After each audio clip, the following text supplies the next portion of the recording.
नमस्कार, स्वागत है आप सबका हमारे खास कार्यक्रम देश देशांतर में। मैं हूं कवीन सचान और आज बात मोदी सरकार के एक नए कदम प्रगति की।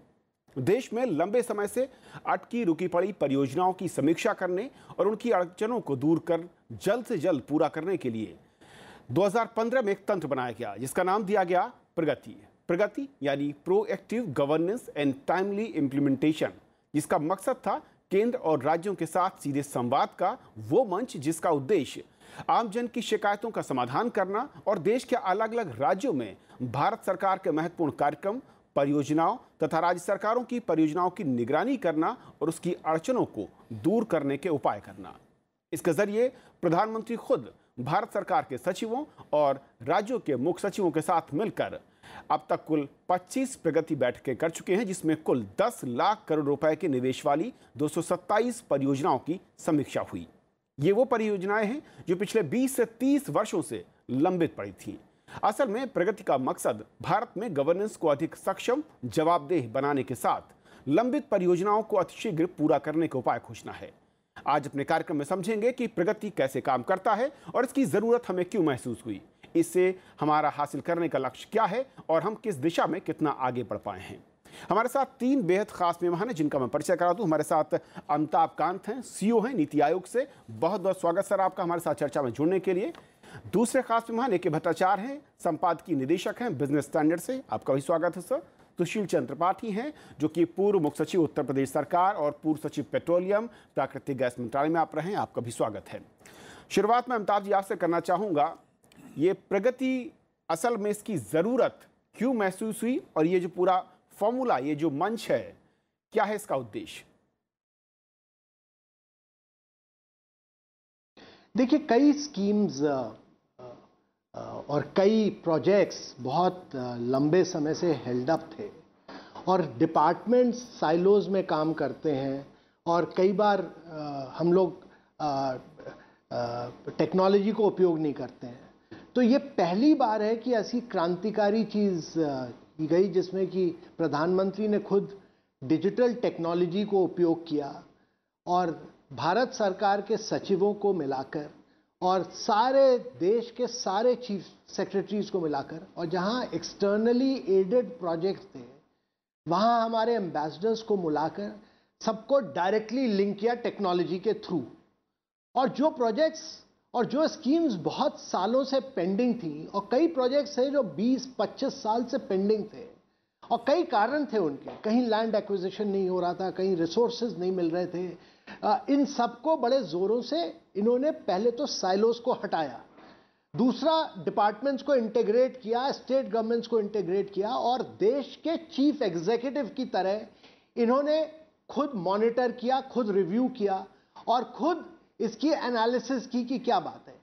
तो एक तो क्योंकि पहले ही एजेंडा को सर्कुलेट किया जाता है और उस पर काफ़ी डिटेल्ड काम किया जाता है, जब ये पता चलता है कि देश के प्रधानमंत्री इसको रिव्यू करने जा रहे हैं जी, तो 70-75 काम उस एजेंडा मिलने से ही हो जाता है और फिर सब लोग मिलके उस पर काम करने लगते हैं। यहाँ के सेक्रेटरीज, वहाँ के कैबिनेट चीफ सेक्रेटरीज को फ़ोन मिला के बात करते हैं, अपनी टीम भेजते हैं और जो चीज़ें पड़ी रहती हैं कई सालों से, जो कि नॉर्मल कई दिक्कतें होती हैं उसकी, पर सब लोग मिलके फिर अपनी सारी एनर्जी लगाते हैं और उससे कई चीज़ें खटाखट क्लियर होती हैं। तो अगर आप देखते हैं कि ये प्रगति स्कीम जो 25 मार्च 2015 में शुरू हुई थी, प्रधानमंत्री अभी तक 25 सीटिंग ले चुके हैं और इसके बारे में ज़्यादा अभी तक पब्लिसिटी नहीं हुई है और करीब 227 इंफ्रास्ट्रक्चर प्रोजेक्ट्स रिव्यू कर चुके हैं। और जो ये प्रोग्रेस रेलवेज में और हाईवेज में आप जो देख रहे हैं,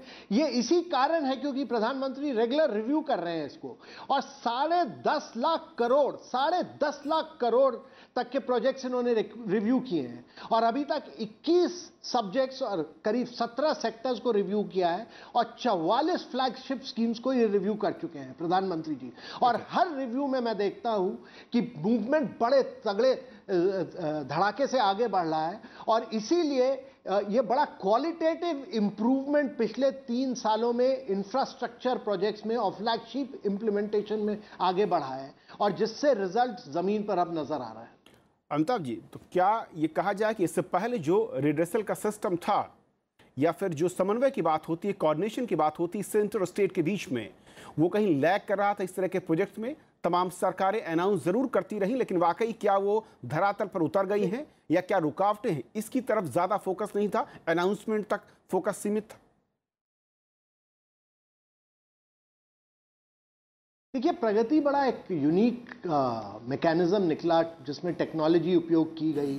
दूसरा, हम लोगों के बीच में दीवारें रहती हैं, सेंटर और स्टेट्स के बीच में दीवारें रहती हैं। सरकार कैसे काम करती है? मैं यहाँ से चीफ सेक्रेटरी को चिट्ठी लिख दूंगा, चीफ सेक्रेटरी नीचे मार्क कर देंगे, वो फिर डेस्क ऑफिसर तक नीचे जाएगी, फिर वो फील्ड में जाएगी, फिर डिपार्टमेंट्स में जाएगी। तो उसमें एक चिट्ठी पर कार्रवाई करने में 8-8, 10-10 महीने लगते हैं। इसमें क्या हुआ कि प्रधानमंत्री ने कहा मैं प्रोजेक्ट मॉनिटर कर रहा हूं, तुरंत सब लोग इकट्ठा हुए, सारे स्टेक होल्डर्स इकट्ठा हुए, जितनी दीवारें थी सबको तोड़ दी गई और खटाखट कार्रवाई हुई।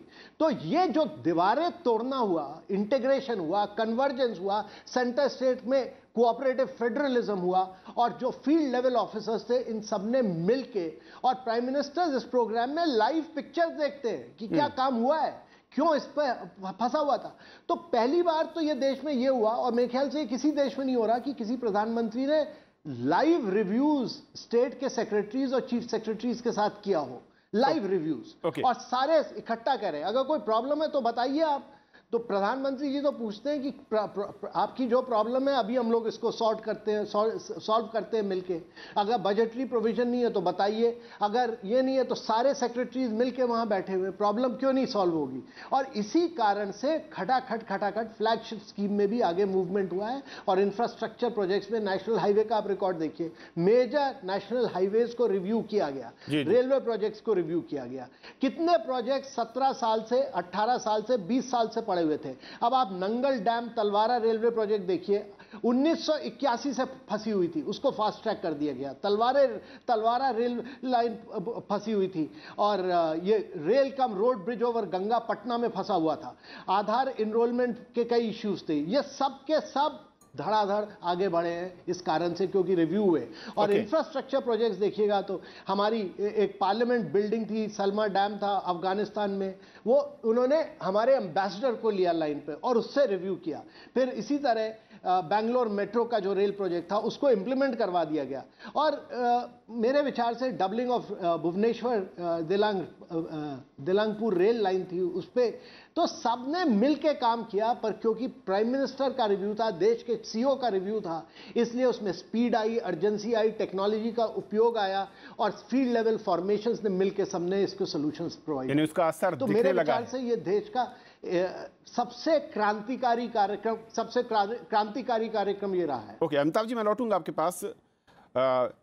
भट्टाचार्य सर, जिस तरीके से हमने देखा है, और वाकई अब तक का क्या आपका अनुभव यही है कि जो कि अमिताभ कांत जी भी कह रहे हैं कि योजनाएं बनी, अनाउंसमेंट हुआ, योजनाओं पर काम हुआ, हर्डल्स आए, उस पर फोकस नहीं हुआ, और जो एक हमने देखा ओल्ड जो सिस्टम था, चिट्ठी के जरिए लेटर जाते थे, उस पर कैसे कार्रवाई होती थी, उसको आप रिव्यू नहीं कर पाते थे। प्रगति कितना आपको लगता है कि ये डिफरेंट तरीके का इनिशिएटिव है, और जो इसके रिजल्ट फिलहाल देख रहे हैं 25 बैठकों के बाद ही, ये एक नई नज़ीर, एक माइलस्टोन के तौर पर देखते हैं? देखिए, डेटा जो हमारे सामने है उससे तो साफ जाहिर है कि परिवर्तन तो ज़रूर हुआ है, और जो प्रोजेक्ट्स डिले होती हैं, स्कीम्स के इम्प्लीमेंटेशन में कमियां होती हैं, वो तो हम सब जानते हैं। और जो मैं अमिताभ कांत जी से मैं और भी जोड़ूंगा, जो ऐड करूंगा, वो ये है कि जो प्रोसीडियर्स जो है इसका, ये भी एक बहुत अनूठा प्रोसीडियर है।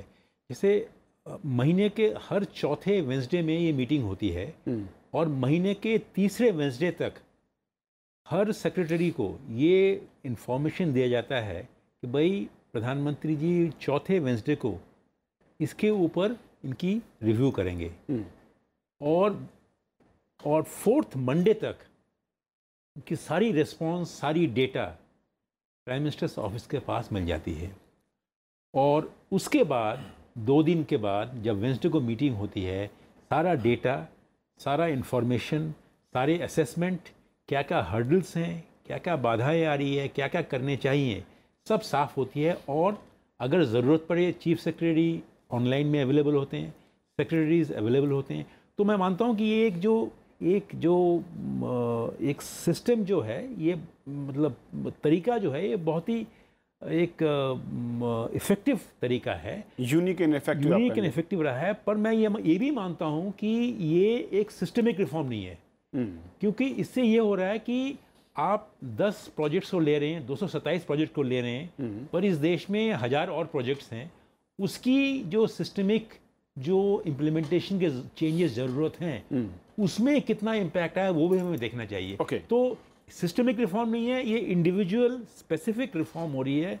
और मैं मानता हूँ अगर इतने बड़े देश में अगर 227 प्रोजेक्ट भी अगर लाइन में आ जाए, अगर 10 लाख करोड़ के प्रोजेक्ट लाइन में आ जाए तो अच्छी बात है।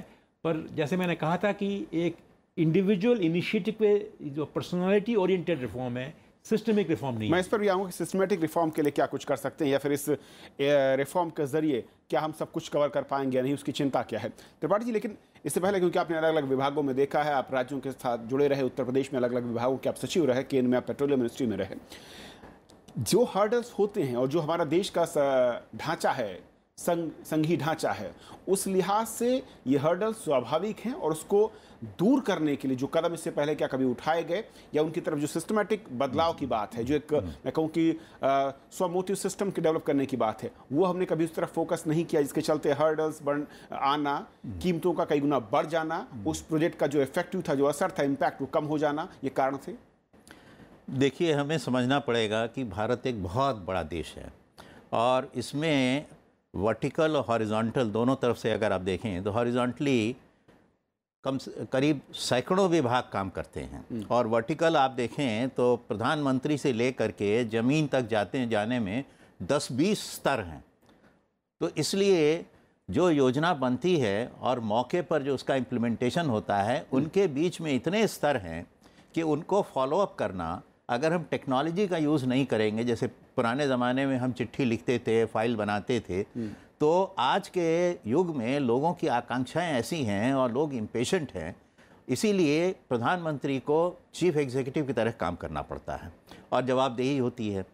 बहुत पहले भी मैं 85-86 में उत्तर प्रदेश में ग्राम विकास पंचायती राज 20 सूत्री कार्यक्रम का सचिव था, तो राजीव गांधी जी ने शुरू की थी मीटिंग करना जिलाधिकारियों के साथ, और वो काफ़ी हद तक सक्सेसफुल थी, लेकिन वो लिमिटेड था, कुछ ही एरिया में था और सबसे वो नहीं कर सकते थे। अब चूंकि टेक्नोलॉजी ऐसी हो गई है कि आप यहाँ बैठे सभी विभागीय सचिवों से और राज्यों के अधिकारियों से बात कर सकते हैं, तो राज्य में जो अधिकारी हैं उनकी जवाबदेही डायरेक्ट तो होती है राज्य सरकार को, लेकिन चूंकि वो ऑल इंडिया सर्विस के अधिकारी हैं तो वो केंद्र सरकार के प्रति भी उनका उत्तरदायित्व है, और केंद्रीय विभाग और राज्य के विभागों के बीच में समन्वय करने का भी उनका उत्तरदायित्व है, और साथ ही साथ वो सेंट्रल पॉइंट है जनता के लिए भी और सरकारों के लिए भी। तो ये एक अच्छी पहल है। बस मैं इसमें एक ये बात कहना चाहूँगा कि जैसा अभी भट्टाचार्य साहब ने भी कहा, इसको एक सिस्टमिक रूप दे दिया जाए, और इसको अगर ऐसा किया जाए कि राज्यवार किया जाए तो एक सिस्टमिक रूप हो जाएगा। वो हमारे फेडरल जो स्ट्रक्चर है उसके अकॉर्डिंग हो जाएगा कि राज्यवार आज इस राज्य की मीटिंग होगी, दूसरे दिन दूसरे राज्य की मीटिंग होगी। और देखिए हमारी क्या सर आपको ऐसी आशंका, आप ऐसा लगता है कि आपके शब्दों से निकलती है कि राज्यों को ये हो सकता है कि उस राज्य की बाईपास ना हो फोकस कर रहे हैं, हमको बाईपास कर रहे हैं, या तो उनके तरफ पूरी देखी नहीं हो रही है या उनको बाईपास किया जा रहा है। तो हम लोग कहते थे कि भारत की व्यवस्था में डीएम, सीएम और पीएम होते हैं। तो सीएम को कहीं ये न लगे, क्योंकि देखिए राज्य के सारे अधिकारियों की डायरेक्ट जिम्मेदारी सीएम के प्रति होती है, तो सीएम को भी पिक्चर में लाना चाहिए जहां तक हो सके। मुख्य सचिव को लाएं, बहुत अच्छी बात है, मुख्य सचिव उत्तरदायी है केंद्र के लिए और राज्य के लिए, दोनों के लिए, लेकिन सीएम को भी साथ बनाए रखना चाहिए। उससे और इफेक्टिवनेस बढ़ेगी। और ये बात सही है कि बहुत सी योजनाएं हैं जो कि सिर्फ इसलिए कि कोई पूछ नहीं रहा है, उनकी तरफ ध्यान नहीं गया, और इसलिए बहुत सारी चीज़ें पड़ी रहती हैं। मेरा अपना अनुभव है, जब मैं शिक्षा सचिव था और सर्व शिक्षा अभियान चला रहा था, तो चूंकि राजनीतिक कई बार ऐसी होती है, केंद्र में दूसरे राजनीतिक दल की सरकार होती है, राज्य में दूसरे राजनीतिक दल की सरकार होती है, तो वो राज्य की सरकार केंद्र की सरकार की बात को अनसुनी कर देती है। और उसमें हमारी योजनाओं का नुकसान होता है। तो कई बार हमें उन राज्यों में जा करके वहाँ बैठक करनी पड़ी, और ऐसे ऐसे राज्य बिहार, उड़ीसा, बंगाल जो कि दूसरे सरकारों के थे जबकि वाजपेयी जी की सरकार केंद्र में थी, और उनसे बात करके उनको लाना पड़ा बोर्ड पर। ओके, अमिताभ कांत जी, दो बातें हैं। एक तो जिस तरीके से इनिशिएटिव वाकई, और भट्टाचार्य जी भी ने ठीक कहा कि एक निजी व्यक्तिगत इनिशिएटिव, क्योंकि पीएम साहब सुपर एक्टिव मैं कहूँ हैं, उस लिहाज से उसको देख रहे हैं, कर रहे हैं। लेकिन ऐसा नहीं लगता कि इसके जरिए कहीं एक्स्ट्रा बर्डन उनके ऊपर डाला जा रहा है, जब सभी जिम्मेदारियां वो निभा रहे हैं, मॉनिटरिंग का काम भी कर रहे हैं। इस पूरे के पूरे सिस्टम को सिस्टमैटिक तरीके से क्या अमली जामा पहनाया जा सकता है? और दूसरी आशंका जो हमारे दूसरे पैनलिस्ट कह रहे हैं कि क्या इसमें राज्य कहीं कोई सहयोग असहयोग की बात तो नहीं आ रही है, भेदभाव की बात तो नहीं है, क्योंकि पीएम एफर्ट भी करें, मेहनत भी करें, पुरानी योजनाओं को अमली जामा भी पहनाएं, और बाद में पता चला कि आलोचना के शिकार भी हो रहे हैं। तो पहली चीज तो मैं आता हूं सिस्टम्स इंप्रूवमेंट की बात पर। तो देखिए, पिछले 3-4 साल में सिस्टम्स पर बहुत ज्यादा फोकस किया गया है। हमारे पहले सारे जो मॉनिटरिंग और इवैल्यूएशन होते थे वो इनपुट आउटपुट या फिर हम फाइनेंशियल फिजिकल परफॉर्मेंस पर करते थे। अब सारा का सारा ये शिफ्ट कर दिया गया है आउटकम बेस्ड मॉनिटरिंग। पहली बार है मैंने देखा कि सारा आउटकम बेस्ड मॉनिटरिंग कर रहे हो, और हमारी नीति आयोग की जो मॉनिटरिंग और इवैल्यूएशन टीम है ये सारा आउटकम बेस्ड मॉनिटरिंग करती है इसकी। दूसरी चीज ये समझना जरूरी है कि हमने सिंप्लीफिकेशन ऑफ प्रोसीजर्स पर बहुत फोकस किया है। भारत एक बहुत ही कॉम्प्लेक्स और कॉम्प्लिकेटेड देश बन गया था। कई पेपर्स थे, प्रोसीजर्स थे, फॉर्म्स थे, रेगुलेशन थे, एक्ट्स थे, ये सब हटाए गए हैं, और 1200 लॉ को स्क्रैप किया गया है। किस देश में ये हुआ है 1200 लॉ की स्क्रैपिंग? तो तभी हिंदुस्तान 42 पोजीशन से वर्ल्ड बैंक की ईज ऑफ डूइंग बिजनेस में आगे बढ़ा है। तो जितना फोकस इस पर किया गया है, simplification of procedures, simplification of rules, simplification of acts पे, ये फोकस मैंने कभी, मेरी 40 साल की नौकरी रही है, इतना फोकस मैंने पहले कभी नहीं देखा है। तीसरा इंस्टीट्यूशनल रिफॉर्म्स पर बहुत फोकस किया है। कभी ये बात हुई कि मेडिकल काउंसिल को हटा दिया जाए क्योंकि एक नया एस्टैब्लिशमेंट शुरू किया जाए। इसी तरह हमने एजुकेशन के क्षेत्र में, हेल्थ के क्षेत्र में, कई क्षेत्रों में इंस्टीट्यूशनल रिफॉर्म। तो मेरे विचार से सिस्टम्स चेंजेस हुए हैं। दूसरी चीज टेक्नोलॉजिकल एडॉप्शन हुआ है। तीसरा आउटकम बेस्ड मॉनिटरिंग हुई है। चौथा इंस्टीट्यूशनल रिफॉर्म्स हुए हैं। और इसके साथ साथ जब आप प्रगति को देखते हैं तो इसमें सबसे महत्वपूर्ण चीज जो है कि प्राइम मिनिस्टर रिव्यू करते हैं, और उनकी वजह से एक जब देश का सीईओ अक्रॉस द स्टेट्स करता है, और इसलिए सारे स्टेट्स की एनर्जी आती है इसमें, और जब सेंट्रल गवर्नमेंट के सेक्रेटरीज मिलते हैं उनके डिपार्टमेंट्स की एनर्जी आती है। तो पूरा देश एक मिलके, एक टीम इंडिया मिलके, और सारे साइलोज और सारे डिपार्टमेंट्स को भूल करके सब लोग एक टीम की तरह काम करते हैं, और पूरा कन्वर्जेंस और पूरा इंटीग्रेशन होता है इन प्रोजेक्ट्स को आगे ले जाने का। और महत्वपूर्ण चीज यह है कि इसमें डैशबोर्ड्स होते हैं, और उन डैशबोर्ड्स पर आउटकम बेस्ड मॉनिटरिंग होती है। तो यह बहुत ही महत्वपूर्ण चीज रही है मेरे विचार से, और सब चीजों में हम लोगों ने एडमिनिस्ट्रेशन को इंप्रूव करने की कोशिश की है। अमिताभ जी, एक क्या रेशियो अब तक निकला इन 25 बैठकों के बाद? अगर मैं पेंडिंग जो परियोजनाएं या फिर बड़े बड़े निवेश की बात करूं, और कोई खास इलाके अगर आप बता पाएं कि जहां पर ज्यादा मैं कहूं कि हर्डल्स थे, कुछ ऐसे सेक्टर्स या कुछ ऐसे स्टेट? देखिए, ये प्रोजेक्ट ने सारे रीजन्स और सारे स्टेट्स को कवर किया। मुझे याद है कि ये ग्रीनफील्ड एयरपोर्ट पैक्योंग सिक्किम में 15 साल से फंसा हुआ था। उसको प्रधानमंत्री जी ने एक रिव्यू में सारा सॉर्ट आउट किया, और उसकी वजह से आज नया एयरपोर्ट सिक्किम में बन पाया है। अब आप भुवनेश्वर को देखिए, वहाँ डबलिंग, रेलवे लाइन की डबलिंग जो थी 70 किलोमीटर थी, कई सालों से फंसी हुई थी, उसको सॉर्ट आउट किया। अब आप मुंगेर में देखिए, ब्रिज रिवर गंगा के ऊपर मुंगेर में बनना था, उसको सॉर्ट आउट किया। आप आसाम को देखिए, जहां रेल लाइन कनेक्टिविटी लुम्बिंग सिलचर की फंसी पड़ी हुई थी कितने सालों से, और आप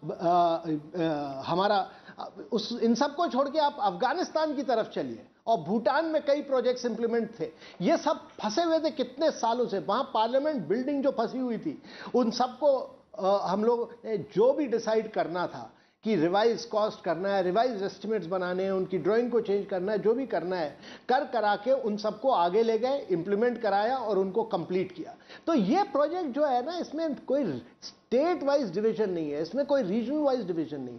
ये सारे प्रोजेक्ट्स ऐसे हैं जो कई स्टेट तरह एक स्टेट के प्रोजेक्ट नहीं है, ये प्रोजेक्ट्स हैं जो कई स्टेट्स के थ्रू जाते हैं। नेशनल हाईवे ज्योग्राफिकल बाउंड्री को कोई डिफाइन नहीं करती है, रेलवे कोई ज्योग्राफिकल बाउंड्री नहीं होती है इसकी स्टेट की। ये इंडिया के नेशन के प्रोजेक्ट्स हैं। ये ऐसे प्रोजेक्ट्स थे जिनको अगर हम इंप्लीमेंट करते हैं तो देश आगे जाता है, देश प्रगति की तरफ चलता है। और ये ऐसी फ्लैगशिप, और दूसरी चीज मैं कहना चाहूंगा कि ये केवल इंफ्रास्ट्रक्चर प्रोजेक्ट्स का रिव्यू नहीं है, ये सोशल सेक्टर फ्लैगशिप स्कीम्स का भी रिव्यू होता है इसमें। तो 44 फ्लैगशिप स्कीम्स का रिव्यू हुआ है इसमें प्रधानमंत्री के द्वारा, और कई फ्लैगशिप स्कीम्स में हम एफिशिएंसी लाए हैं। और यही कारण है कि आज डायरेक्ट बेनिफिट ट्रांसफर, क्योंकि हमारे देश में लीकेज बहुत होता था, डायरेक्ट बेनिफिट ट्रांसफर करीब 437 स्कीम में इंप्लीमेंट हो पाया है, और करीब 83,000 करोड़ की देश में हम भारत सरकार की सेविंग हुई है।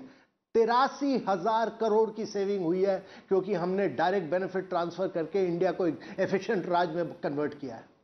Okay sir. त्रिपाठी जी, जो बात अमिताभ जी कह रहे हैं, दो मैं कारणों से इसको और थोड़ा समझना चाहूँगा। स्टेट के लेवल पर पीएम का वहाँ पर बैठना, उनका निगरानी को सीधे खुद मॉनिटर करना, इसका इम्पैक्ट क्या इस तरह का इम्पैक्ट स्टेट लेवल पर सीएम या फिर कोई दूसरी जो संस्थाएं हैं उनका नहीं होता, इसलिए यहाँ पर नतीजे ज़्यादा बेहतर हैं, या फिर कुछ और रीज़न? देखिए, स्टेट लेवल पर होना चाहिए। जब विश्वनाथ प्रताप सिंह, एनडी तिवारी, इस तरह के लोग चीफ मिनिस्टर होते थे तो वो यही करते थे। टेक्नोलॉजी नहीं थी उस वक्त, लेकिन वो रिव्यू करते थे और बहुत डिटेल में इस तरह रिव्यू करते थे। हाँ, जिसका मुझे व्यक्तिगत अनुभव है। मैंने सुना है कि चंद्रबाबू नायडू भी करते हैं इस तरह अनुभव। लेकिन बहुत से स्टेट्स में ऐसे चीफ मिनिस्टर्स हैं जिनको इतना ज़्यादा प्रशासकीय अनुभव नहीं है, और शायद उनको इतना समय नहीं मिलता है कि इन बातों को रिव्यू करें। तो ये आवश्यक है, क्योंकि देखिए, अगर स्टेट के चीफ मिनिस्टर्स नहीं करेंगे इसको तो वो नज़दीक हैं, ग्राउंड रियलिटी से वो नज़दीक हैं। चाहे वो लैंड एक्विजिशन का मामला हो, चाहे फॉरेस्ट क्लियरेंस का मामला हो, जो कि बाद में सेंटर में आएगा, या सोशल स्कीम्स में स्टेट्स का रोल ज़्यादा इंपॉर्टेंट है, चाहे हेल्थ हो, चाहे एजुकेशन हो, क्योंकि ग्राउंड रियलिटी और ग्राउंड लेवल पर कंट्रोल उन्हीं के पास रहता है। तो ये जो है, ये नहीं हो सकता है कि केवल प्रधानमंत्री सारी रिव्यू करें और चीफ मिनिस्टर्स ना करें। चीफ मिनिस्टर्स को भी करना चाहिए। केवल प्रधानमंत्री करने से बड़ी इंफ्रास्ट्रक्चर की सेंट्रल गवर्नमेंट की स्कीमें तो ठीक है, रेलवे की लाइन है और डैम है या नेशनल हाईवे है, लेकिन जो मास लेवल पर कॉन्टैक्ट की स्कीमें हैं, एजुकेशन है, हेल्थ केयर है, या सोशल वेलफेयर की स्कीमें हैं, एग्रीकल्चर की स्कीम है, रूरल डेवलपमेंट की स्कीमें हैं, हालांकि उनमें सब में केंद्र सरकार का बहुत बड़ा इनपुट होता है, लेकिन उनका इम्प्लीमेंटेशन जो है वो माइक्रो लेवल पे होता है। तो इसलिए राज्य सरकार उसमें ना करे, ये कोई अल्टरनेटिव नहीं है। राज्य सरकार को भी ये करना चाहिए और ज़्यादा ध्यान दे करके और ज़्यादा करना चाहिए, क्योंकि प्रधानमंत्री के पास तो जैसा बताया गया, विदेशों के भी बहुत सारे मामले होते हैं, अफगानिस्तान का है, भूटान का है, कहीं का भी है, लेकिन राज्य सरकारों को इस चीज़ में और पारंगत होना चाहिए। तो मैं तो ये कहूँगा कि प्रधानमंत्री जी से इंस्पायर होकर के सभी चीफ मिनिस्टर्स को भी ये करना चाहिए, तभी ये और ज़्यादा प्रभावी होगा। भट्टाचार्य जी, जो मैकेनिज्म है इसका इम्पैक्ट तो हमने देखा 25 बैठकों के बाद ही, जैसे कि अमिताभ कांत जी भी कह रहे हैं और आंकड़ा इसकी पुष्टि भी करते हैं, एक बड़ा मेजर चेंज है, स्पीड अप हुआ है। अगर मैं रेलवे हाईवेज की बात करूं, जो 8-9 किलोमीटर के आसपास था, वो 32-36 किलोमीटर तक बढ़ता चला जा रहा है पर डे के लिहाज से। क्या इस मैकेनिज्म को, क्या इस टूल को हम और व्यापक तरीके से इम्प्लीमेंट कर सकते हैं, इसका दायरा बढ़ाया जा सकता है? जरूर कर सकते हैं। मेरा मानना यह है कि एक तो है कि प्रोजेक्ट इम्प्लीमेंटेशन, दूसरा है फ्लैगशिप स्कीम्स मॉनिटरिंग, और तीसरा है ग्रीवांस रिड्रेसल। ये तीन चीज़ें आ रही हैं प्रगति के अंदर। तो अगर ये प्रगति का ऑब्जेक्टिव ये है कि सिलेक्टिव इंटरवेंशन करके वो प्रोजेक्ट्स, फ्लैगशिप स्कीम्स या सिटीजन ग्रीवांसेस रिड्रेसल करें, तो ये बहुत अच्छी इनिशिएटिव है। पर इसी के ऊपर डिपेंड करना हमें कि भाई यही एक हमारी एक एक प्रगति एक हमारी एक इंस्ट्रूमेंट है जिससे हम देश के सारे प्रोजेक्ट्स को इम्प्लीमेंट करेंगे। इससे ही हम सारे हमारे फ्लैगशिप स्कीम मॉनिटर करेंगे। मुझे डर यही है मुझे कि इसको अगर हम ज़्यादा अगर फोकस करें, ये बहुत बड़ी अच्छी चीज़ है। ओवरबर्डन की आप शायद ओवरबर्डन की डर है। और इससे क्या होगा कि जो जैसे त्रिपाठी जी जो कह रहे थे, जो स्टेट लेवल लीडरशिप या मैं कहूँगा सेंट्रल लेवल पॉलिटिकल लीडरशिप, उनकी भी जो उत्तरदायित्व है उसमें ना कोई हानि हो जाए। क्योंकि इस वक्त मान लीजिए रेलवे का प्रोजेक्ट काफ़ी इम्प्लीमेंट 227 में से काफ़ी प्रोजेक्ट रेलवेज के हैं ना। सवाल ये है कि जो रेलवे जो मिनिस्टर हैं उनकी भी तो उत्तरदायित्व है कोई ना। उनकी उत्तरदायित्व कहाँ जाती है इस स्कीम में? अगर सेक्रेटरी ऑफ रेलवे बोर्ड के चेयरमैन आ गए तो रेलवे के मिनिस्टर भी का एक रोल है इसमें। तो मैं मानता हूं कि एक सार्वत्रिक अगर एक जो कुशलता हमें लानी है तो political leadership at various tiers, कि ये prime minister as the chief executive, central minister as the man who is in charge of the project, state chief minister जो कि वो प्रोजेक्ट को देख रहे हैं। तो तभी मुझे लगता है कि हमारे जैसे फेडरल क्वासी फेडरल स्ट्रक्चर में जो prime minister, minister and chief minister along with the chief secretary and secretaries, उसे से हम अगर करें तो मुझे लगता है कि ये ढांचा और भी सख्त होगा, सुदृढ़ होगा और कामयाब होगा। अमिताभ कांत जी, एक आखिरी कमेंट मैं आपको चाहूँगा। जो भट्टाचार्य जी ने एक सुझाव दिया उसके लिहाज से भी, और आगे का जो आप लोगों का और एजेंडा है प्रगति के जरिए, वो क्या है? देखिए, एडमिनिस्ट्रेटिव रिफॉर्म्स देश में कॉन्टिन्यूअस प्रोसेस है और हमें ज़्यादा से ज़्यादा सिंप्लीफाई करना ज़रूरी है। हमें अपने साइलोज़ को तोड़ना ज़रूरी है, हमें मिल के काम करना ज़रूरी है, डिपार्टमेंट्स को कन्वर्ज करना ज़रूरी है। पर यह भी समझना ज़रूरी है कि हमारे देश में जो असली प्रॉब्लम है वो पॉलिसी की नहीं है। हमारे देश में बहुत पॉलिसीज़ बनती हैं, हमारे देश में प्रॉब्लम है केवल इम्प्लीमेंटेशन और केवल इम्प्लीमेंटेशन। और हमारा फेलियर इस देश का जो रहा है वो केवल इम्प्लीमेंटेशन में रहा है। अगर आप बहुत ज़्यादा पॉलिसी मेकर्स को इन्वॉल्व करिएगा, वो मेरे विचार से ठीक नहीं रहेगा। इस समय हमें इम्प्लीमेंटेशन को, ऑन ग्राउंड इम्प्लीमेंटेशन को ड्राइव करना ज़रूरी है।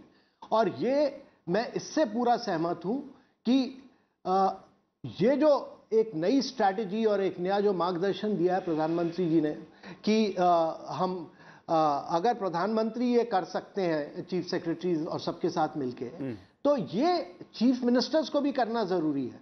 और यही काम चीफ सेक्रेटरीज और डिस्ट्रिक्ट मैजिस्ट्रेट्स को भी करना है। और टेक्नोलॉजी को उपयोग करके सबको कन्वर्ज करके एक टीम बना के देश को आगे ले जाना ज़रूरी है। और ये जो टीम इंडिया का एफर्ट है, हर लेवल पर फैलाना ज़रूरी है। बहुत बहुत शुक्रिया सर आपका हमें वक्त देने के लिए, और साथ ही साथ भट्टाचार्य जी आपका और त्रिपाठी जी आपका, तीनों मेहमानों का हमारे साथ इस बेहद अहम चर्चा में जुड़ने के लिए और ये समझाने के लिए कि देश की विकास की रफ्तार को, उसमें जो अड़चन है उसको दूर करने के लिए प्रगति इस वक्त कैसे काम कर रहा है, इसकी ज़रूरत हमें क्यों पड़ी और इसका जो उद्देश्य है वो क्या है और इसके एफर्ट जो हैं वो कितने रंग लाते दिख रहे हैं। फिलहाल आज इतना ही। नमस्कार।